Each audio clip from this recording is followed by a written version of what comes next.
Has this ever happened to you? You meet someone, and there's an immediate, almost electric pull. It's not just attraction. It feels deeper, like a sense of recognition, as if some invisible thread is suddenly tying you to them. But there's a catch. You can sense an emptiness they're carrying, something they don't even try to hide. They don't love you in the way you know you need to be loved. They don't really choose you, not in the way that matters. They don't truly see you, and yet you stay. You find yourself drawn in, pulled tight, completely captivated. No matter how loudly your mind, your logic, and your friends are all screaming, "Don't do this. This is a mistake," you can't seem to break the connection.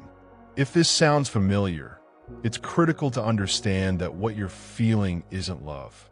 It's a wound, and that wound is doing the loving for you.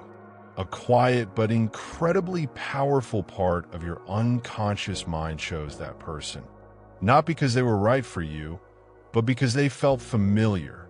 They awakened an old, deep pain you've probably never truly faced. This isn't some kind of emotional foolishness or character flaw.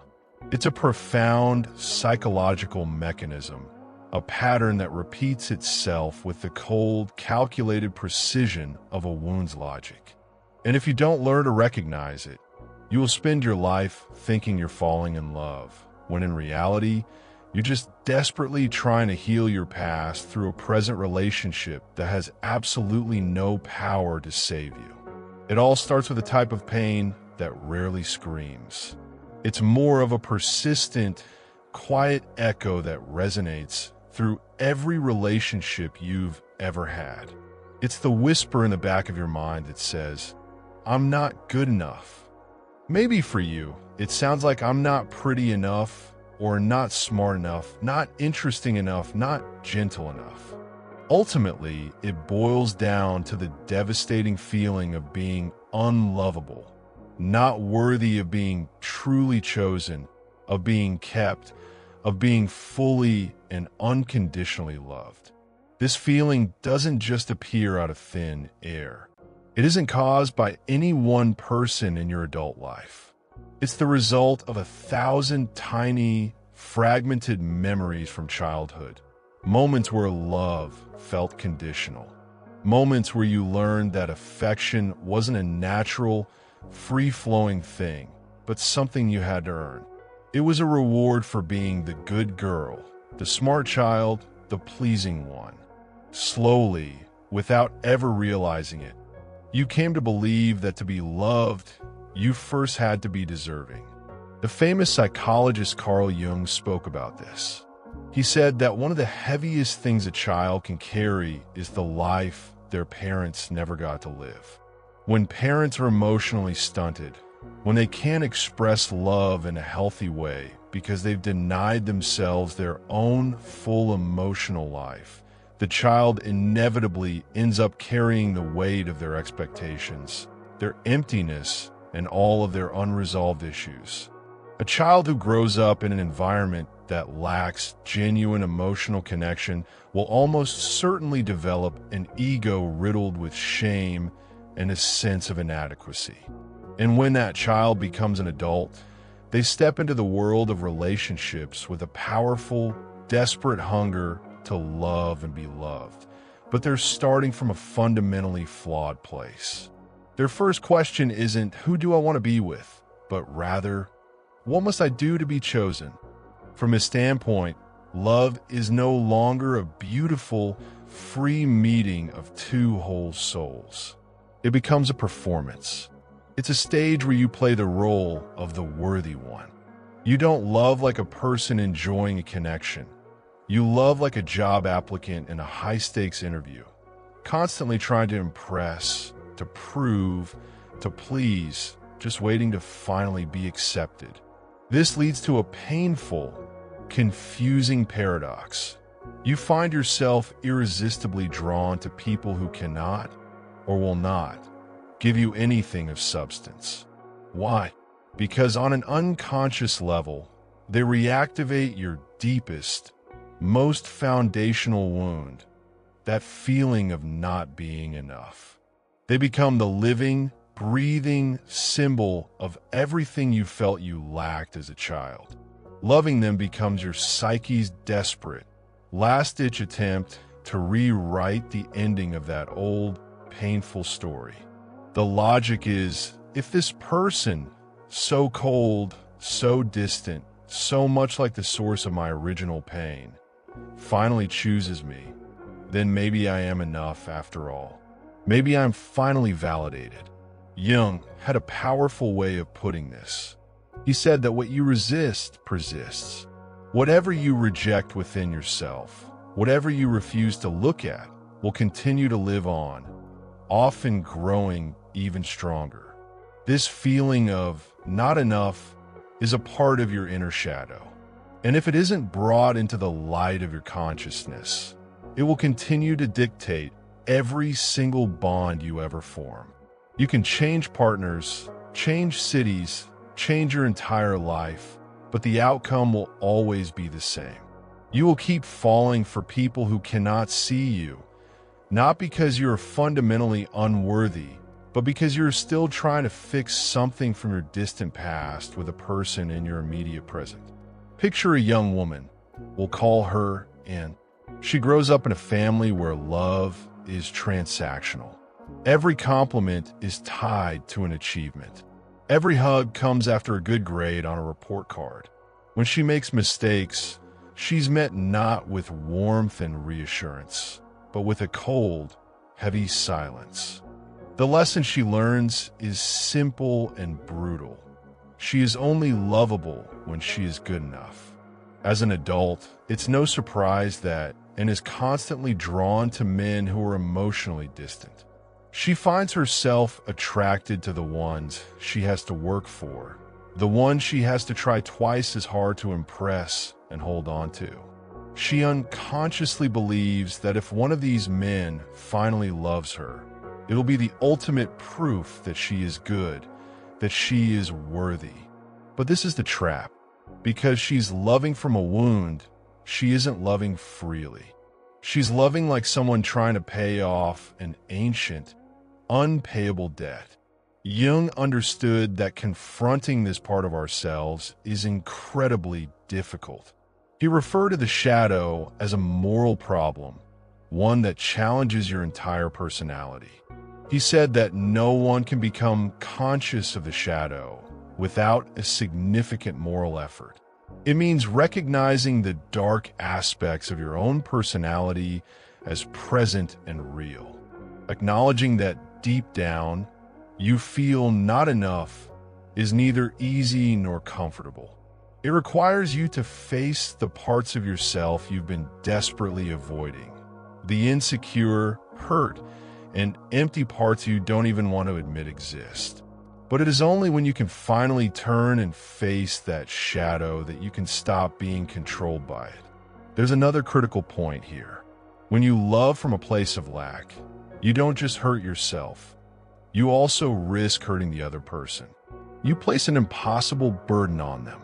You expect them to fill you up, to fix you, to make you feel whole. But that's not their role. No one can complete a puzzle inside of you that you haven't even started to piece together yourself. And so, when they inevitably fail to meet that impossible need, you feel disappointed and rejected all over again. It feels as if your entire worth has been weighed, measured, and denied. The old wound reopens, and the devastating cycle repeats. True love can't grow out of emptiness. It grows from a place of inner wholeness. But to get to that point, you have to begin with a simple, courageous acknowledgement. You have to be able to say to yourself, there's a part of me that once felt like it wasn't enough, and I have spent my whole life trying to prove that feeling wrong.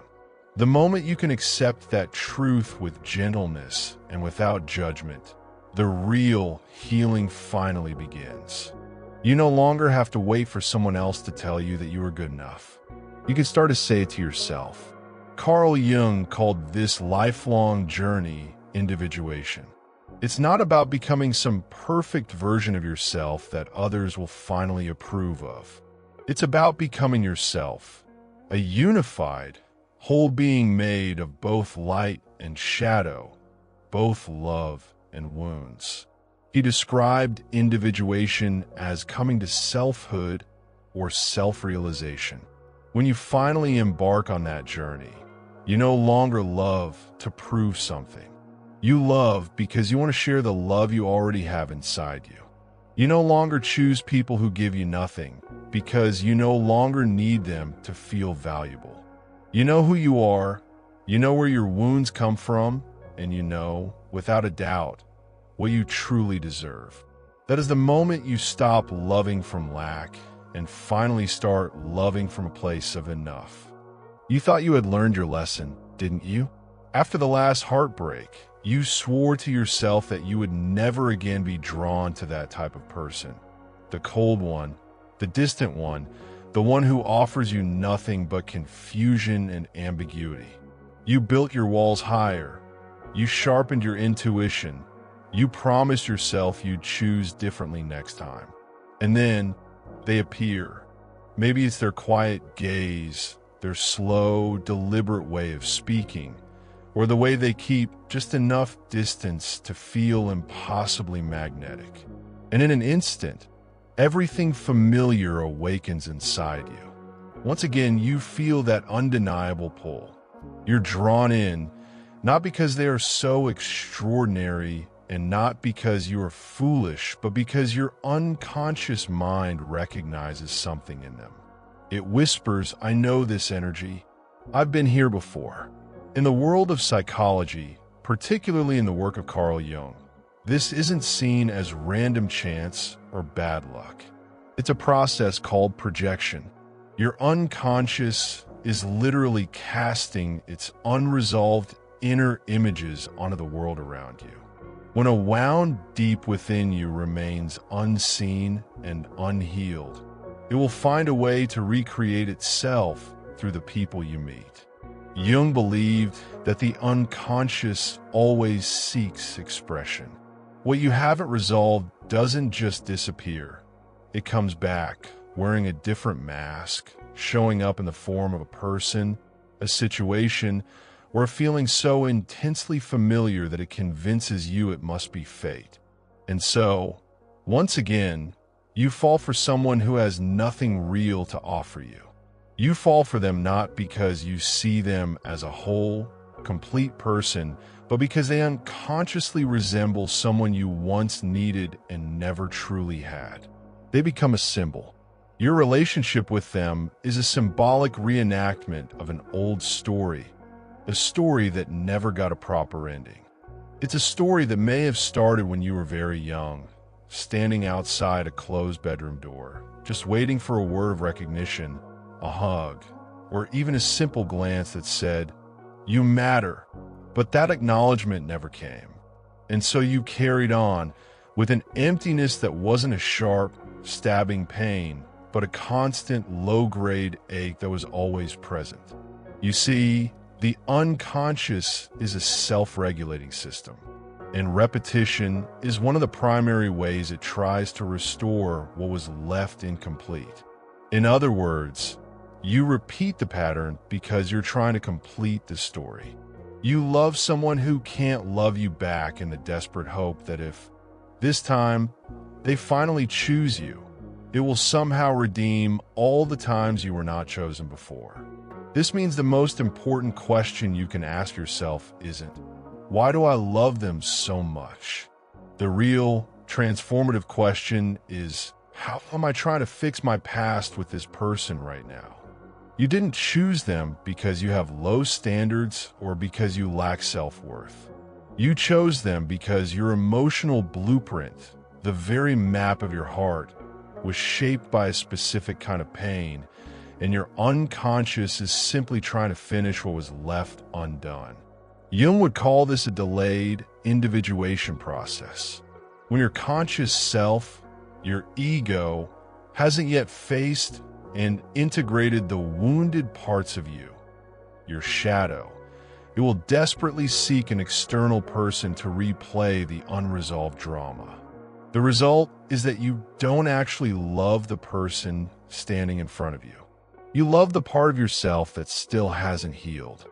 If you see yourself in this, just pause for a moment and ask yourself with total honesty, what is really keeping me from leaving? More often than not, it isn't love. It's hope. A fragile, desperate hope that if they change, if they finally turn around and see you, it will be the ultimate proof that you are good enough. This is the common illusion shared by so many who carry childhood wounds. They aren't looking for love. They are looking for evidence of their own worth. And tragically, no amount of evidence is ever enough. Even if that person temporarily changes or gives you a few crumbs of affection, you'll still live in constant fear. You'll wonder, will they go back to how they were? Is this love even real? It can't be real because it never came from the present moment. It came from a deep fracture in your past that was never properly mended. Jung wrote, "We meet ourselves time and again in 1,000 disguises on the path of life." Every person you are drawn to, every relationship you live through is just another mask your unconscious wears to get your attention, to say, look at me, heal me. But instead of listening, you keep fighting, you keep proving, you keep clinging to the very people who can't give you what you need.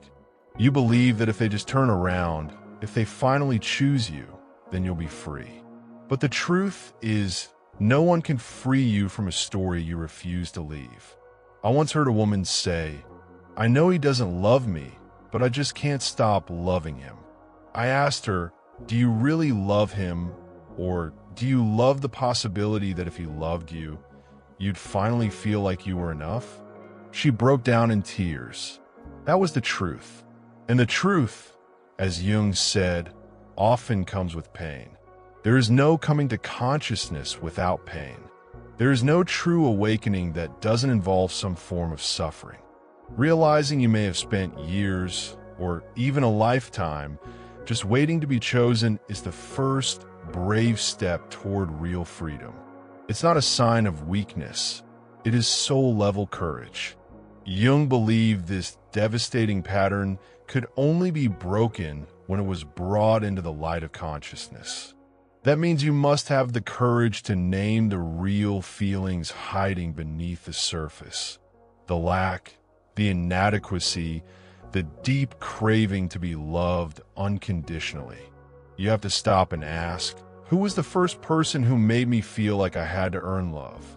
The answer doesn't lie with your current partner. It lies in much older memories, in places where you were not truly seen. And only when you can return to those places with compassion for your younger self can you begin to rewrite the script. Not by making someone else love you, but by finally loving the part of you that was once left behind.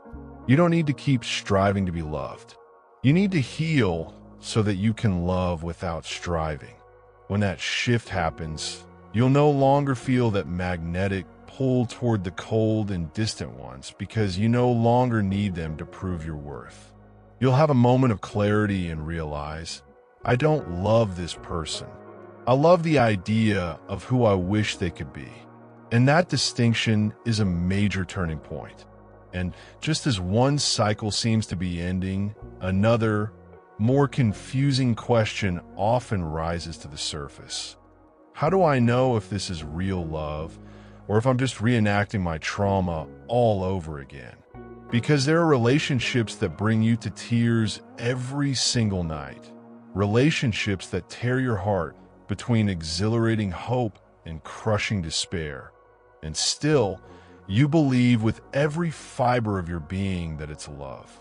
You call your anxious waiting loyalty. You call your constant heartbreak depth. You call your unconditional sacrifice noble. But in truth, you've confused the terms. You are loving from a place of wounding, not from a place of genuine love. Jung once said that the meeting of two personalities is like the contact of two chemical substances. If there is any reaction, both are transformed. The real purpose of love is transformation, mutual growth, and becoming more whole in partnership. But if a relationship consistently makes you shrink, doubt yourself, lose sleep, and feel emotionally drained, that is not the chemistry of love. That is the echo of an unhealed wound reacting to a familiar, toxic energy. What's hurting you isn't really the other person. It's the part of your own inner pain that has been unconsciously triggered. Jung believed that our intimate relationships are like a living stage where the unfinished parts of our souls perform. He had a rule: when an inner situation is not made conscious, it happens outside as fate. In other words, what you haven't faced within yourself will show up on the outside, looking and feeling exactly like destiny. That's why chaotic, tension-filled relationships aren't just emotional failures. They are vivid, undeniable manifestations of inner wounds that have been left unaddressed for far too long. I once worked with a young woman who was deeply in love with a successful, charismatic man. But he was also erratic and completely emotionally unavailable.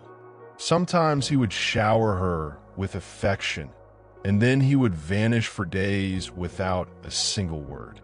Sometimes it's just the cry of an unhealed part of you, returning to the very same place where it was first hurt, hoping that this time the story will end differently. But it never will unless you choose differently. Are you ready to stop loving by habit and start loving as someone who has truly seen themselves? Have you ever stayed in a relationship that you knew deep down in your bones wasn't meant for you? Not because the love was so powerful you couldn't leave, but because you couldn't bring yourself to accept the devastating truth that what you were calling love was only an illusion. It's the illusion that if you just tried a little harder, tolerated a little more, or loved a little deeper, everything would eventually change. It's the fantasy that one day, this person would have a grand awakening. They would finally recognize the depth of your love, and they would return it with a gesture so magnificent that it would make all the pain and waiting worthwhile. But the truth, the one that's so hard to face, is that what keeps you stuck is not the person. It's the story you've told yourself about them. Carl Jung once observed that a story is often the only way we can make sense of something we don't understand. When you can't understand why someone is so cold, so distant, or so painfully inconsistent, you refuse to admit the simplest, most likely answer, that maybe they just don't love you, or perhaps they're just not capable of loving anyone properly. Instead, you create a story. It's a beautiful, tragic, and heroic story. It sounds like this: they've been hurt before, they just need time. They do love me, they just don't know how to show it. Or the most seductive one of all: I am the only one who can heal them. And before you know it, you're no longer in love with the actual person standing in front of you. You're in love with the story you created about them. You've fallen for the illusion you so carefully constructed to make the pain seem noble, reasonable, and ultimately meaningful. If hearing this feels like you're being exposed, don't turn away. This is important. Self-deception isn't a sign of weakness. It's an ancient psychological reflex designed to shield us from truths that feel too painful to bear. It's a defense mechanism of the soul. Jung made it terrifyingly clear when he said that people will do anything, no matter how absurd, to avoid facing their own soul. We will forgive the most obvious signs of neglect, injustice, and even emotional abuse, just to avoid facing our deepest fear, the fear of being abandoned, of never being truly chosen, of realizing it was all just an illusion, a void disguised as affection. Imagine you're standing in front of a door that is already closed. The person you want is inside, but they've either left or were never really there for you in the first place. But you don't walk away. Instead, you sit down in front of that door, place your hand on the cool wood, and you tell yourself a story. You tell yourself, they just need more time. If I'm patient enough, if I wait long enough, this door will open. And so every single day, you sit there, living in hope, in memory, in a potential that never, ever becomes reality. I once listened to the story of a young man who was in love with a woman who was always undecided. One moment she was close and affectionate. The next she was distant and vague. She never defined a relationship, but she never fully let him go either. Every time she'd reappear with a short text or a casual invitation, his hope would reignite. He told me, she's been hurt before. She just needs time to learn to trust in love again. But this non-relationship dragged on for nearly 3 years with no progress. I finally asked him, do you love her, or do you love the idea that one day she will finally choose you? He was silent for a very long time. That's when we have to ask ourselves the hard questions. Are you staying because of love, or because you can't face the searing pain of rejection? You're not staying out of love. You're staying because walking away would mean admitting you weren't chosen. And that truth hurts so much that your mind desperately rewrites the entire narrative into something easier to accept. You tell yourself they have their reasons, that you understand them, that they didn't mean to hurt you. You call your tolerance something noble like compassion, but in reality, it's just fear dressed up as kindness. Jung believed that neurosis is fundamentally the avoidance of legitimate suffering. Many of our emotional disorders, like chronic anxiety, dependency, and the deep depressions that follow a breakup, often come from avoiding the necessary pain that is required for growth. And one of the most necessary pains is facing the truth. Some people don't love you, not because you weren't good enough, but because they had nothing to give. They weren't in your life to test your love. They were in your life to test your awakening. And then, one day, something finally breaks. The pain becomes a mirror. There is a truth that is incredibly hard to accept, but it marks the beginning of every true healing journey. No one can save you from a pain you are not ready to embrace yourself. No lover, no relationship, no amount of external validation can fill the emptiness you've created by abandoning your own presence in your own life. And this emptiness isn't just the absence of what you didn't get from others. It's the void left by all the parts of yourself you unconsciously gave up along the way, all to be accepted, to be loved, to be enough in someone else's eyes. Jung chose words that were both sharp and deeply compassionate for this moment. He wrote, "Your vision will become clear only when you can look into your own heart. Who looks outside dreams. Who looks inside awakens. You will not find the truth of who you are in someone else's gaze." Clarity doesn't come from being chosen, held, or loved by another person. It comes only when you finally have the courage to look into your own heart, into the very place where all the truths you've been avoiding are waiting for you. This awakening doesn't arrive when you find someone new or better. It doesn't happen when your ex comes back with a tearful, late apology. The awakening happens in the quiet, terrifying moment when you stop looking outward and finally turn your gaze inward. It happens when you're sitting alone in the silence, with no new messages on your phone, no affirming glances, no one arriving to fill that familiar void. You are forced to face yourself. And that's when you realize, all this time, you haven't been searching for love. You've been searching for yourself, but you were looking through all the wrong people. I once heard the story of a woman who spent nearly 6 years of her youth with a man who never truly chose her. He was always ambiguous, sometimes close, sometimes cold, sometimes whispering words of love, other times vanishing without a trace. His reasons were always the same. I'm not ready. I'm still healing. I've been deeply hurt in the past. She stayed, not because she wasn't smart enough to see the truth, but because she carried that deeply rooted belief that real love means patience, sacrifice, and waiting.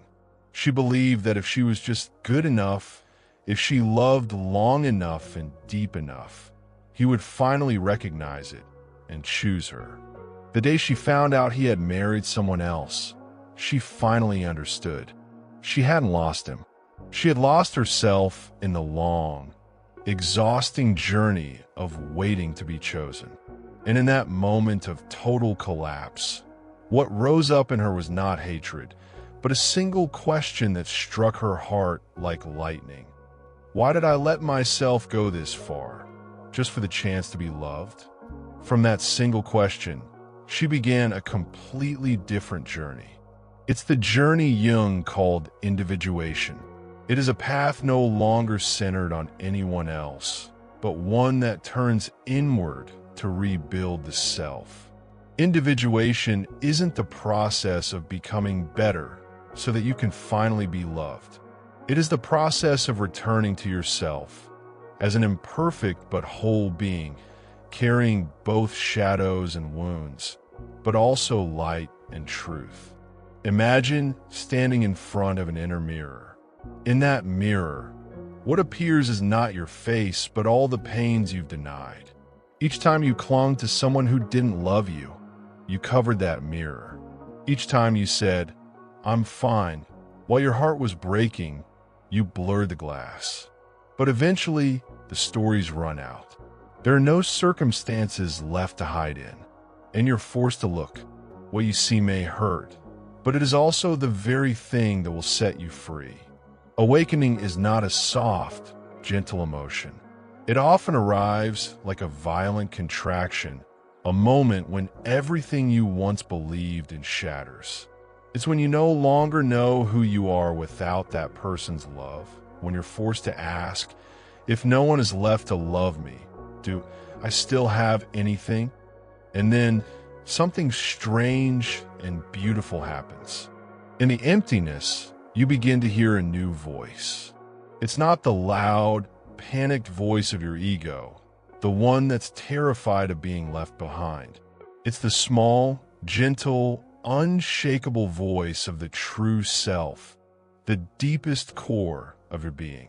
When you connect with this self, you stop living as a wounded ego, constantly chasing love as a form of validation. You begin to feel your worth as something inherent, as a state of wholeness that can't be given or taken away by anyone. You may have spent a part of your life living inside the story of, "I'm not enough, not beautiful enough, smart enough, or good enough for someone to choose you." You didn't love to connect, you loved to prove your worth. But you're not here to beg for love. You weren't born to chase after someone's gaze just to feel like you matter.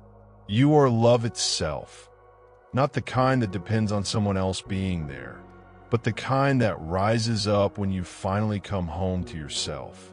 Healing isn't about becoming cold or pretending you're too strong to feel pain. It's about learning to never, ever abandon yourself again, not even in the name of love. You begin to walk away when someone can't see your worth. You set boundaries, not because you're bitter, but because you now understand that your presence holds value and it should never be treated lightly. And here is the quiet miracle. When you stop choosing people who hurt you just to feel something, when you stop mistaking chaos for passion, when you no longer shrink yourself to fit into someone else's story, that's when real love finally has the space to find you. A love that doesn't make you anxious. A love that doesn't put you in limbo. A love that sees you, touches you gently, and stays. Not because you're perfect, but because you are whole in your truth. You have always been enough, and you have always deserved a love that begins from within. Thank you for listening. If you find it interesting, please like and subscribe and turn on the notification bell so you don't miss our next content. Goodbye.